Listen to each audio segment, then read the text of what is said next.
والانفس، کبھی لوگوں کی جان چلی گئی ہو، کثرت سے تمہارے عزیز مر گئے، یہ بھی آزمائش ہے، اور پھلوں کی کمی۔ اللہ تعالیٰ فرماتے ہیں یہ 5 چیزیں ہیں جو تمہاری زندگی میں آئیں گی اور تمہیں آزمایا جائے گا، اور ان کمیوں کے وقت تمہارا ایمان دیکھا جائے گا تم کیا کہتے ہو۔ اور اللہ تعالیٰ فرماتا ہے جب کبھی تمہیں بھوک سے آزمایا جائے، خوف سے، ڈر سے آزمایا جائے، اور مال کی کمی سے آزمایا جائے، امتحان لیا جائے، تو اس وقت جو بندہ یہ کہتا ہے، اللہ فرماتا ہے انا للہ و انا الیہ راجعون۔ اللہ تعالیٰ فرماتا ہے ان لوگوں کو یہ بشارت ہے، ان صبر کرنے والوں کو یہ بشارت ہے کہ جب ان پر مصیبت آتی ہے تو یہ کہتے ہیں ہم اللہ ہی کے ہیں اور اللہ ہی کی طرف لوٹنے والے ہیں۔ یہ مصیبت کے وقت یہ جو 5 چیزوں سے آزمایا گیا ہے، ان آزمائش کے دور پر جو بندہ اللہ تبارک و تعالیٰ کی اس عطا پر راضی رہتا ہے وہ صبر کے ساتھ نکل گیا ہے۔ آج کے دور میں بھی میرے عزیزو بے شمار جانیں ہماری درمیان سے جا رہی ہیں۔ آپ کو اندازہ ہے موت اتنی عام ہو گئی ہے، اتنی عام ہو گئی ہے کہ اب لوگوں کو موت پر کوئی افسوس بھی نہیں ہوتا۔ ہر دن خبریں موت کی سرخیاں چھاپتی ہیں، 100-200 کی موت کوئی معنی نہیں رکھتی۔ آج فلسطین کے نہتے بچوں میں تقریباً 45,000 لوگ سال بھر میں مر گئے۔ 45,000 کوئی تعداد ہوتی ہے کہ نہیں ہوتی؟ اتنی بڑی جانوں کا جو نقصان ہے یہ آزمائش ہے، اور یہ جانوں کے ذریعے سے آزمائش تھی۔ مال کی کمی کی آزمائش تو ایسی ہے، ملک شام، یمن، بہت سارے ایسے ٹوٹے پھوٹے علاقے، عراق، جہاں پر لوگ کھانا اور دوائیوں سے جوجھ رہے ہیں اس طرح سے کہ وہ گھاس کھانے پر مجبور ہیں۔ بہت سارے ایسے علاقے جہاں پر چھوٹے بچے پھینکے ہوئے کچرے میں سے دانے چن کر کے کھا لیا کرتے ہیں، وہ اپنے پیٹ کی اس آگ کو بجھانے کے لیے دانے دانے کے لیے ترس رہے ہیں۔ یہ بھوک کی آزمائش ہے، مال کی کمی کی آزمائش ہے، جانوں کی آزمائش ہے۔ عزیزان گرامی وقار، اور پھر خوف کے ذریعے سے جو آزمائش ہے وہ ہم دیکھ رہے ہیں آج۔ خوف ظالموں کے ذریعے سے تم پر مسلط کیا جائے گا۔ ہر آدمی ڈرا سہما ہوا، ہر آدمی اپنے اندر ایک ڈر لیے بیٹھا ہے کہ نکلوں گا تو کیا ہو جائے گا۔ ان سب کے درمیان اللہ کی بارگاہ میں سجدہ ریز ہونے کا نام ایمان ہے۔ سب حالات ہوں گے اس طرح سے، اور انہی حالات کے درمیان جو بندہ اپنا سر جھکاتا ہے مولا کریم کی بارگاہ میں وہ ایمان والا ہے۔ آؤ اگر ایمان کی کمال کی مثال دیکھنا ہے تو کربلا کے میدان میں کون کون سی آزمائشیں تھی۔ بھوک کی بھی آزمائش ہے، پیاس کی بھی آزمائش ہے، جان کی بھی آزمائش ہے، خوف کی بھی آزمائش ہے۔ سب چیزیں ایک ساتھ کربلا کے میدان میں آئی۔ رسول اللہ کے گھرانے پر، اہل بیت پر وہ کیسا عظیم امتحان تھا جب وہ 72 لوگوں کا 82 لوگوں کا قافلہ بھوک اور پیاس سے جوجھ رہا ہو، 3 دن سے ان کے اوپر کھانا اور پانی بند ہو، اور ان شہزادوں کے ایمان میں ذرا برابر بھی فرق نہیں آتا، نہ ان کے ایمان میں، نہ حوصلے میں، نہ ہمت میں فرق آتا ہے۔ 3 دن کے بھوکے اور پیاسے باطل سے نپٹنے کے لیے کس طرح سے کمر بستہ ہے، یہاں تک کہ بھوک کی شدت ایسی تھی کلیجہ منہ کو آئے، 6 ماہ کا بچہ بھی روتے روتے زبان جس کی سوکھ گئی ہو، وہ ماں جو بچے کو دودھ پلاتی ہے اس کے سینے سوکھ چکے ہوں، دودھ ختم ہو چکا ہو ماں کے پستانوں میں، کیسی قلت ہو۔ تقریر تو بہت پانی کا ایک قطرہ ان کے گھر تک نہیں پہنچ پاتا، ماں اپنے بچے کو دودھ نہیں پلا سکتی تھی، اس سے زیادہ کیا آزمائش تھی۔ جی ہاں دوستو، یہ بھوک اور پیاس کی آزمائش، پھر جانوں کی آزمائش تو ایسی، اللہ اکبر، 56 سال کی عمر کا وہ شہزادہ عالی وقار، سیدہ کائنات فاطمہ الزہرا کا نور نظر پوری دنیا امام علی دیوانی ہے۔ مقام سید ہر دیش میں الشہداء جن کا امام چرچا حسین ہے، رضی اللہ وہ تعالیٰ سلمان اظہری کی ویڈیو جب میدان میں آپ کے کربلا سامنے میں پیش کرنے لاشوں جا کو رہا ہوں۔ اٹھاتے تھے، ان کا بیان کتنی پوری لاشیں دنیا میں اٹھائی، سنی جاتی ہے۔ کبھی آئیے اس بیٹے ویڈیو کی، کو کبھی دیکھتے ہیں، بھتیجے اور کی، ویڈیو کبھی اچھی بھانجے لگے کی، تو کبھی اپنے بھائیوں دوستوں کے کی، پاس کبھی زیادہ سے عزیزوں زیادہ کی۔ شیئر کریں۔ چلیے میاں ہم ویڈیو اپنے کی گھر طرف سے چلتے نکلنے ہیں۔ والے ایک جنازے کو اٹھاتے ہیں تو 8 دن تک ہمارے اندر سے ہوش نکل جائے۔ کوئی اپنے بچے کو اپنے ہاتھوں سے دفن کر کے دیکھے، پھر کیفیت پتہ چلتی ہے۔ امام حسین نے ایک نہیں اپنے لاڈلوں کی لاشیں اس طرح سمیٹی ہیں۔ ان کے جوان بیٹے علی اکبر کو جب شہید کر کے گھوڑے دوڑائے گئے تھے جسم کے اوپر سے، ٹکڑے الگ ہو چکے تھے، اس کو سمیٹتے ہوئے کون بیٹھا ہے؟ رسول اللہ کا نواسا۔ بہت خوب، بہت اور 6 ماہ کے بچے کو ہاتھ کے اندر ظالموں نے تیر سے ایسا مارا تھا کہ حلقوم پہ چلا گیا ہو، اور 6 ماہ کے علی اصغر کا خون جب امام حسین کے چہرے پر اچھل جاتا ہو، کسی باپ کے ہاتھ میں بیٹا وفات کر جائے اور پھر وہ لے کر کے خیمے میں آئے اور ادھر سے بلکتی ہوئی ماؤں کو اور بہنوں کو بھی دیکھے، ان میں بھی صبر کی تلقین دے۔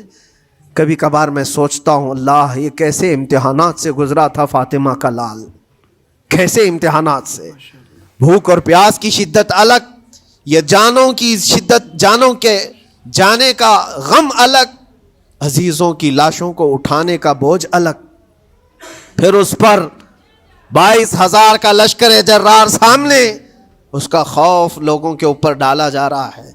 عزیزان گرامی وقار، یہ سب چیزیں کیا امام حسین کے قدموں کو ڈگمگا گئیں؟ کیا ان کے خاندان والوں کو بکنے پر مجبور کر دیں؟ کیا انہوں نے سمجھوتے کر کے اپنا سب کچھ بیچ ڈالا؟ ایک خیمے کا بچہ بھی، خیمے کا ایک بچہ بھی امام حسین کا نکل کر کے آیا ہو تو مجھے تاریخ بتا دو۔ بلکہ تاریخ تو آج یہ کہتی ہے، سر داد نہ داد دست در دست یزید، حقا کے بنا لا الہ است حسین، سر دے دیا مگر ہاتھ یزید کے ہاتھ میں نہیں دیا۔ حق تو یہ ہے کہ لا الہ کی جڑ کا نام حسین ہے۔ آج وہ امتحان قیامت تک کی تمہارے ساتھ ہوتا رہے گا، قیامت تک تمہارے ساتھ یہ آزمائش ہوتی رہے گی، کبھی بھوک سے، کبھی ڈر سے، کبھی جانوں کے نقصان سے، لیکن پھر تمہیں دیکھا جائے گا تم بکتے کتنے ہو، نکلتے کتنے ہو، ہواؤں کے پجاری کتنے ہیں، خواہشات نفس کو ماننے والے کتنے ہیں، اپنے کمفرٹ زون میں جینے کے لیے ایمان کا سودا کرنے والے لوگ کتنے ہیں۔ یہ آزمائش ہوتی رہے گی میرے عزیزو۔ ایمان اس کا نام نہیں ہے کہ تم گھر میں آرام سے بیٹھے رہو گے اور کوئی امتحان نہیں ہوگا، امتحان تو ہوگا، آزمائش تو ہوگی۔ آج جو بھی حالات ہیں اس پر میں یہی کہوں گا، ایک بات ہو سکتا ہے کروڑوں مسلمانوں کے دلوں میں آج یہ نروس پن آئے، اتنے برے حالات ہوتے ہیں، اللہ ہمارے ساتھ ہے یا نہیں؟ اللہ ہمارے ساتھ ہے یا نہیں؟ ایمان ہمارا صحیح ہے یا نہیں؟ اسلام صحیح ہے یا نہیں؟ یہ شک بھی شیطان تمہارے دل میں ڈالتا ہے۔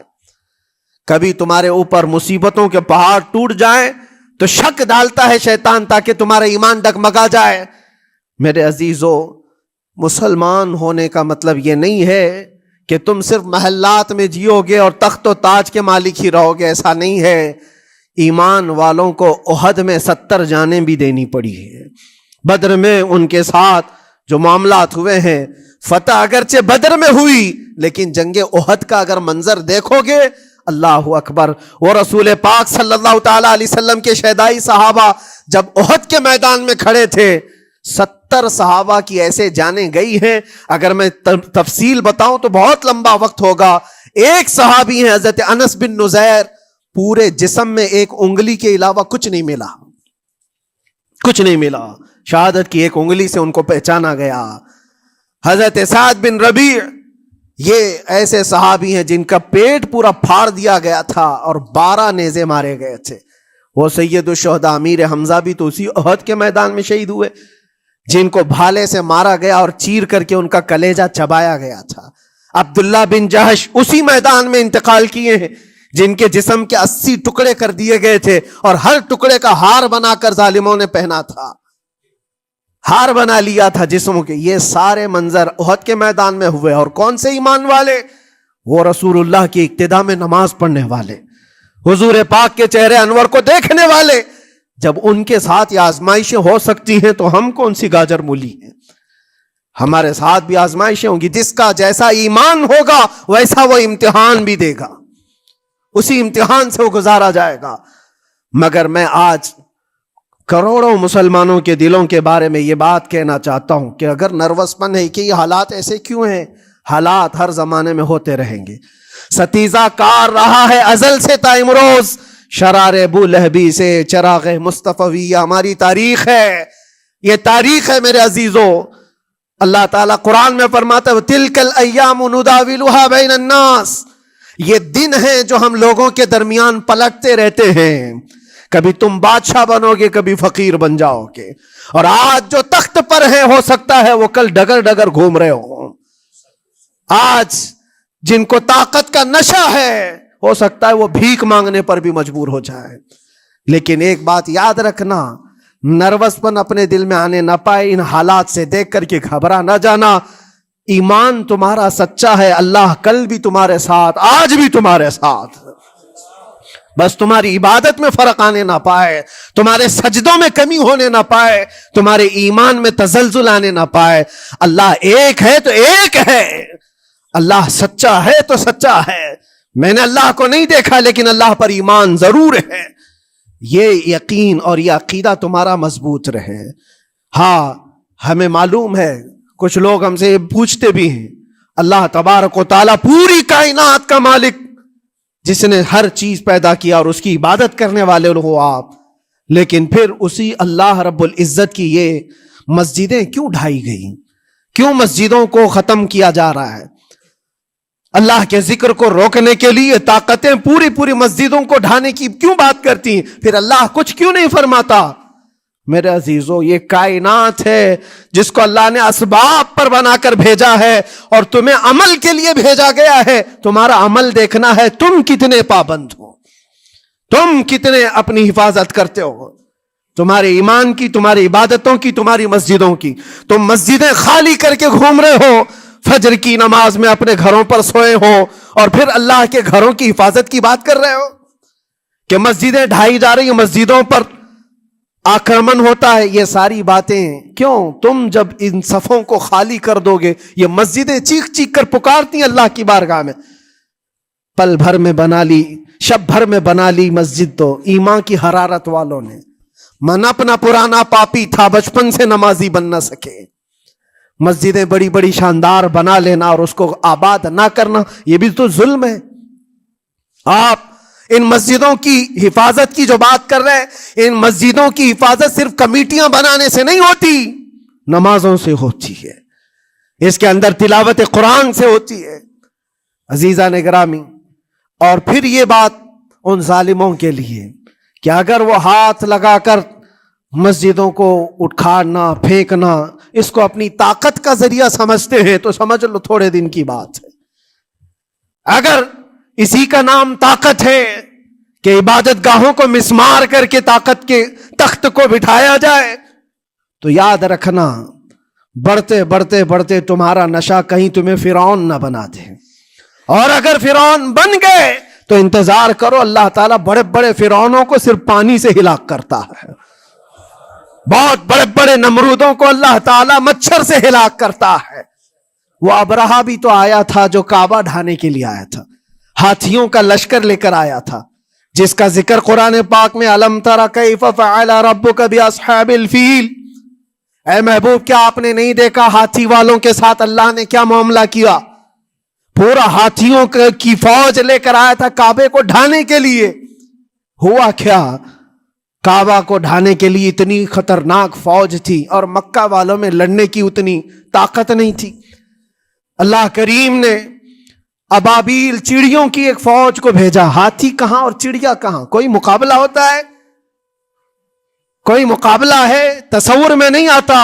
لیکن رب تبارک و تعالیٰ کا ایک دستور ہے, بڑی بڑی طاقتوں کو چھوٹی طاقتوں سے ہلاک کرتا ہے. چھوٹی چھوٹی سی چڑیاں ایک ہاتھ میں تمہارے آ جائے, ایک چونچ میں اور دو پاؤں میں کنکریاں لے کر آتی تھی, اوپر سے صرف وہ کنکریاں گراتی, ہاتھیوں کے پیٹ پھٹ جاتے اور آگ لگ جاتی تھی.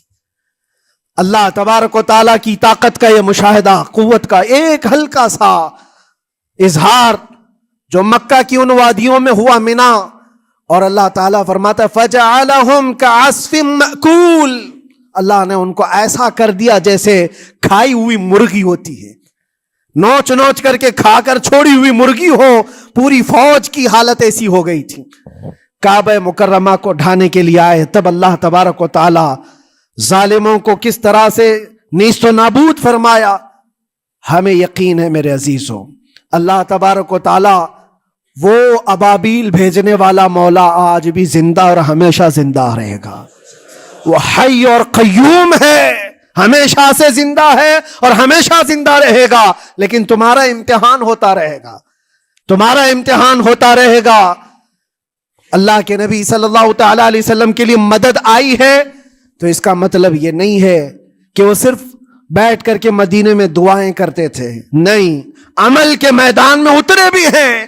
صحابہ نے بھوک اور پیاس برداشت کی ہے، کتنے کتنے دنوں تک وہ ایک کھجور پر پورا دن گزارتے تھے، پیوند لگے کپڑے۔ حضرت ابو ہریرہ فرماتے ہیں ہم تو ایک جنگ سے ایسے واپس آئے تھے کہ ہمارے پاؤں کے پورے ناخن اکھڑ گئے تھے، پاؤں کے ناخن اکھڑ گئے۔ خندق کے میدان میں خود نبی پاک صلی اللہ علیہ وسلم اپنے ہاتھوں سے خندق کھودتے رہے، اور پیٹ پر پتھر باندھنا، یہ سب مشقتیں، سٹرگل کیا ہے۔ پھر اللہ سے یہ دعا کیا مولا تو اپنی مدد بھیج دے، تو اپنے رحم و کرم کی بارشیں برسا۔ اور ہم یہاں مست کھا پی کر کے پھر دعا کرتے ہیں مدد آ جائے۔ تم نے محنت کون سی کی، کون سی مشقت کی؟ میرے عزیزو، اگر محنت و مشقت میدان میں اتر کر کرنے کا موقع نہیں ہے تو عبادتیں تو کرو اپنی پوری، اپنی نمازیں تو کمپلیٹ کر لو اور اللہ کو راضی کرو۔ اپنے گناہوں سے اگر وہ غضبناک ہے تو توبہ کرو۔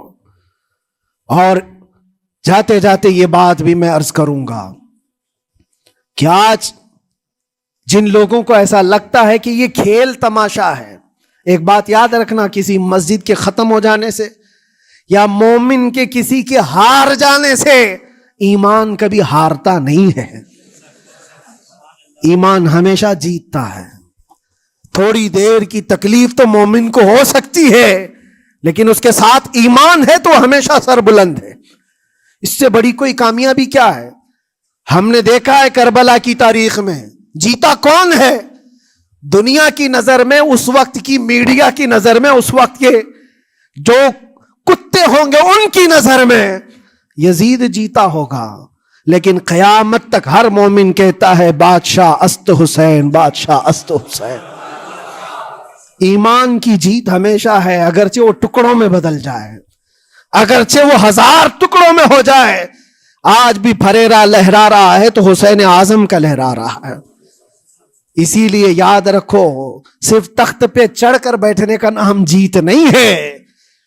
ابھی ابھی الیکشن بھی گزرا، کچھ لوگ نروس ہوں گے کہ ہم ہار گئے۔ اگر وہ ایمان والے ہیں، سچے ایمان والے ہیں، تو انہیں یاد رکھنا چاہیے جیت اور ہار صرف تخت حاصل کرنے کا نام نہیں ہے، دلوں پر حکومت کرنے کا نام جیت ہے۔ اور آج 800 سال گزر گئے، ہند الولی سلطان الاولیاء غریب نواز کی حکومت ہم سب پر قائم ہے۔ کس بات کی حکومت ہے یہ دلوں کی حکومت ہے۔ اور وہاں جو ہاتھ لگانے کی کوشش کر رہا ہے وہ اپنے ہاتھوں کو بچا لے، آگ تمہارا انتظار کر رہی ہے، آگ تمہارا انتظار کر رہی ہے۔ اس لیے کہ اللہ فرماتا من عادی لی ولیا فقد آذنتہ بالحرب، جس نے میرے ولی سے دشمنی کی میں اس کو اپنے ساتھ جنگ کا اعلان کرتا ہوں۔ اور اب تعالیٰ سے جنگ کرنے کے لیے تیار ہو؟ اللہ کے ولی سے مقابلہ کرنا چاہتے ہو؟ اللہ کے ولی کو چھونا چاہتے ہو؟ رب تعالیٰ فرماتا ہے جو اللہ کے ولی سے دشمنی کرتا ہے اسے میں اپنے ساتھ جنگ کا اعلان کرتا ہوں۔ ہے کسی کی ہمت و طاقت اللہ سے جنگ کرنے کی؟ تو جو یہ چاہتے ہیں کیڑے مکڑوں کی موت مرو گے، اس سے بھی خطرناک ذلیل ہو کر مر جاؤ گے۔ اجمیر معلیٰ یہ صرف اور صرف ایک دھرتی کا نام نہیں ہے، اللہ کے ولی کی آباد کی ہوئی مقدس زمین ہے۔ اور ہم سنیوں کی آستھا ایسے ہے، امام اہل سنت فاضل بریلوی اعلیٰ حضرت فرماتے ہیں دنیا بھر میں جہاں دعائیں قبول ہوتی ہیں ان جگہوں میں سے ایک جگہ کا نام اجمیر معلیٰ ہے، جہاں اللہ تعالیٰ دعائیں قبول فرماتا ہے۔ ہم اپنی آستھا ہی نہیں رکھتے میرے عزیزوں، اپنی جان بھی حاضر ہے غریب نواز کے قدموں کے لیے. اس لیے میں کہنا چاہتا ہوں سرکار غریب نواز رضی اللہ تعالیٰ عنہ کے رکشک، یہ لوگ اگر یہ سمجھتے ہیں کہ مسلمان بکھر گئے ہیں، ٹوٹے ہیں، بکھرے ہیں، ان کے پاس کوئی طاقت نہیں، کوئی سیاست نہیں، اور ہم جس کو چاہیں آکرمن کر کے ختم کر دیں، ہو سکتا ہے ہم سب کو مار ڈالو تمہاری طاقت کے ذریعے، لیکن وہ غریب نواز ہے. اپنے باپ داداؤں کی تاریخ یاد رکھنا، پوچھنا، جو غریب نواز کو اٹھانے کی کوشش کیا اٹھ گئے، اور وہ دھرتی پہ آج بھی آباد ہے. انشاءاللہ قیامت تک اجمیر معلیٰ چمکتا رہے گا. سرکار غریب نواز رضی اللہ تعالیٰ عنہ کے آستانے سے جو فیض بٹتا ہے، اپنے اور غیر سب وہاں سے فائدہ اٹھاتے ہیں، سب لوگوں کو برابر فائدہ اٹھایا جاتا ہے. اسی لیے میرے عزیزوں، یہ آزمائشوں کے دور میں میری صرف ایک ہی گزارش ہے، اپنا ایمان مضبوط کرو، اپنا ایمان مضبوط کرو. جیسی بھی مصیبتیں آئیں، طاقتیں آئیں، تمہارا سجدے سے سر دور نہ ہونے پائے، اللہ سے غفلت ہونے نہ پائے، تمہارے ذکر و اذکار میں کمی ہونے نہ پائے.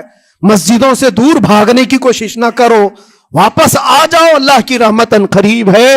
قرآن میں اللہ فرماتا ہے الا ان نصر اللہ قریب، آگاہ ہو جاؤ، بے شک اللہ کی مدد بہت قریب ہے. وآخر دعوانا الحمد للہ رب العالمین.